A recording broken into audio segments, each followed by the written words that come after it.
I think that this was a return to form. He's done some. I wouldn't say what form? What form, bro? No, like his films before Island of Dr. Moreau. He's done films before.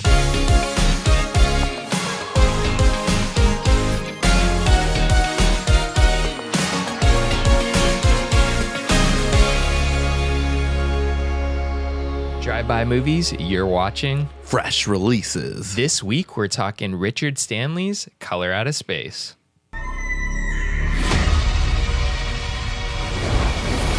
It's just a color, but it burns. Can you believe me now? I don't know what I believe anymore.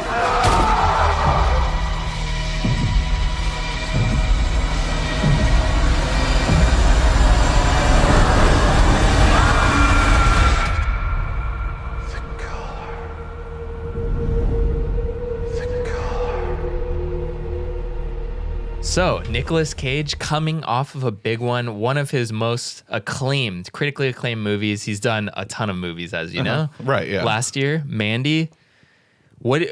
I think you were a fan, if I can remember. Yeah, I loved Mandy. That was one of my top 5 of last year. And they were definitely in the trailer, they were trying to sell it as like, it's another like Mandy-esque movie. Yeah, yeah, 100%. Yeah. It is Spectre Vision. I'm pretty positive Mandy was Spectre Vision as well, which is Elijah Wood's production company.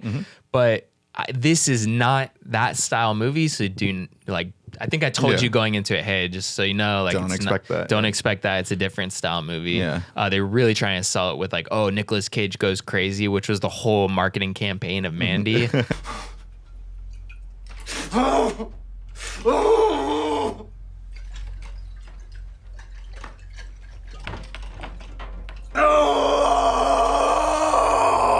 It was the right amount of crazy. With this one, I don't know.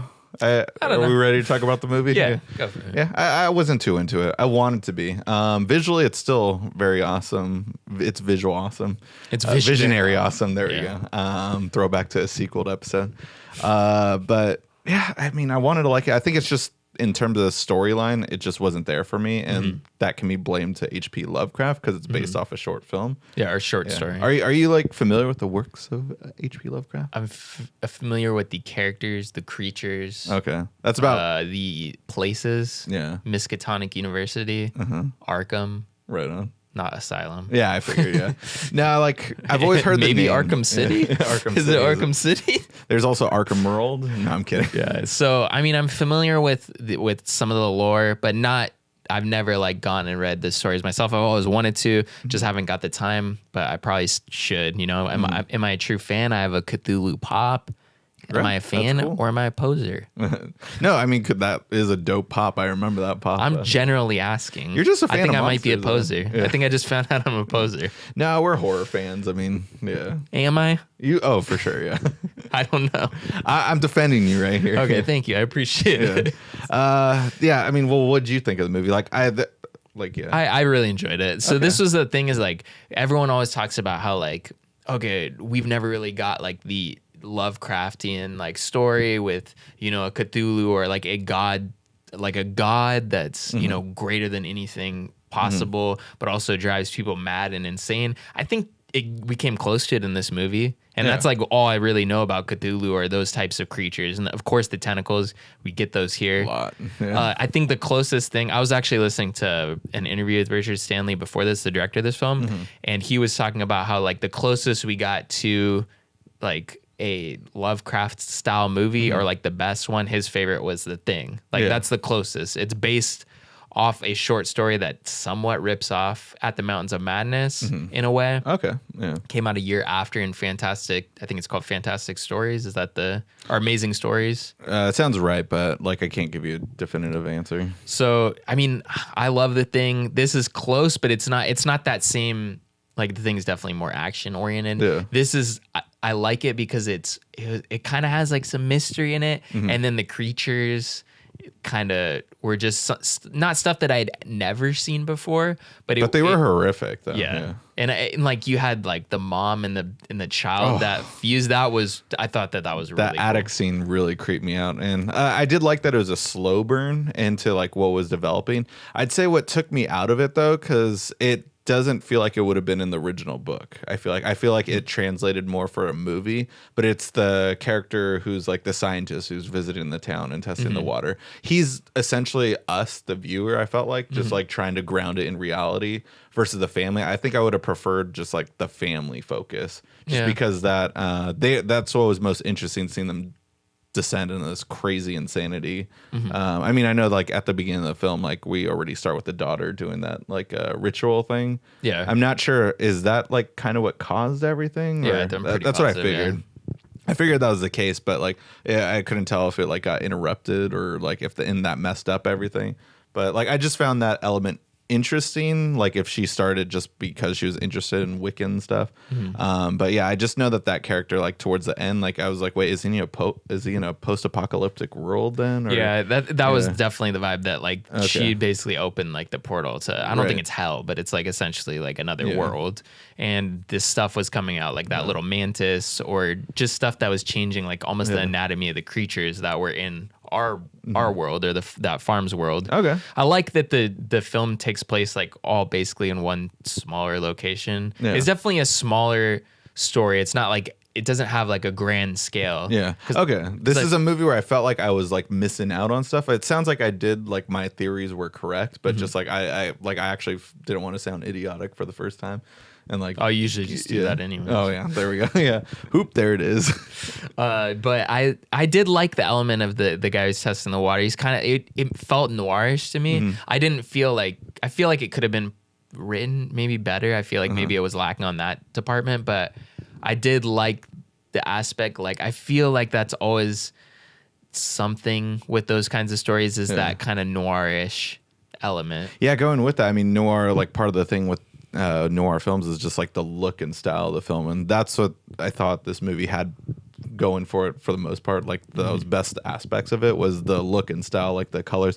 I mean, they keep talking about how this is an unusual color that no one's ever seen before and everything, and the movie literally has color in the title too. Isn't it just pink though? Let's be honest. It's just a weird version. It's a different shade of pink. Something I did kind of want to bring up when talking about this movie is Richard Stanley. I don't know if you're familiar with his work. I did want to talk about this. I think that's another thing to talk about for this review, and other people probably approached, is just the fact that his last film that we saw that was really mainstream. I think he's done some stuff here and there, so it's not like he's come out of retirement. I looked it up. It's only documentaries. He did one feature-length movie, but mainly documentaries, though. Okay, so his last movie was Island of Dr. Moreau. Yeah, and that he obviously got fired from the set, and apparently I did watch the film Island of Lost Souls, which is a documentary on that. I think it's called Island of Lost Souls. That's what I want to watch. I'm familiar with it. You've been telling me about it, and I really want to watch it. It's a good documentary. I just love any documentary that's about like filmmaking, especially something where not everything went right. Because as we know, like in the world of filmmaking, a lot of stuff can go wrong. And Island of Dr. Moreau is like a prime example. It's one of the worst movies ever made.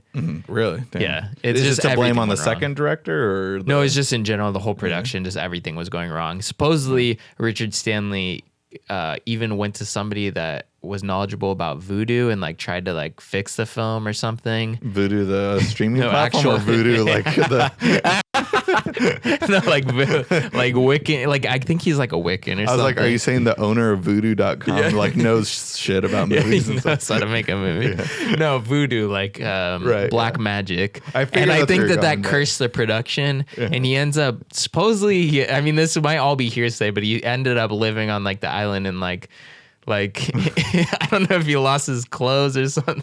Damn, I need to. Or like basically like he went off and just kind of like lost his mind for a little bit. Like might have done some psychedelics and lost his mind. Like it was he was probably very stressed also, and I know that can really put you through moments of, you know, serious duress, as if you're in intense stress, can really take you out of your whole element. So I just thought that like it's worth watching, but I think that this was a return to form. He's done some I wouldn't say what form? What form, bro? No, like his films before Island of Dr. Moreau. He's done films before that. Well, I mean, I always like to do a little research on our movies after we watch them. So I was looking at some of the blurbs from Rotten Tomatoes, and every critic says like a great return to form. Okay, sorry. back. Maybe that's how those words were just stuck I was in just my like cracking up at this. I'm like, wait, is it a good welcome back? Because I thought that movie was hated and stuff, but no, that movie's hated. But I think people are talking about his films before that. He did 2 or 3 films before that. Like one is Hardware. He did. Yeah. They're all these really low budget, but really like grand scale. They're low budget but grand scale ideas that he executed well on a shoestring budget. But they are strange. Like Hardware is about this robot that's like trying to kill these people in this post-apocalyptic sand world. I don't know. It's like a desert like western almost.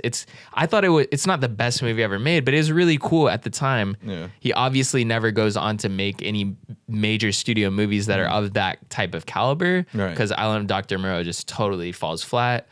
He loses it and doesn't like direct for a while. He comes back here, and I think he brought us something that's not Island of Dr. Moreau. So it's a return of form in that. I'm not saying it's like masterful. It's just better than Island of Dr. Moreau. No, now I got you. Now the bar is low. That's all I'm saying. No, and I mean, I would say like even though this movie didn't sit like perfectly with me, like I think I went in too hyped after Mandy and then watching the trailer for it. It's still visually like stunning to where like I do want to see what his future movies are going to be, and I hope that like he doesn't end there because this movie definitely has style, and it's a movie that I'd recommend for that instances, but just story-wise, maybe it just didn't sit well for me, but I'm glad it did for you. Like I'm definitely not shitting on this movie by any means. I don't think it's perfect. I just enjoyed it. I felt like this isn't like an entirely new thing that we've got, but it's something that I was at least interested in, and this is the closest that we're gonna get to at this moment in time. And if this is my introduction also to H.P. Lovecraft, like I'm definitely like interested. I've always heard the name. I know about some of the creatures and his written works and stuff,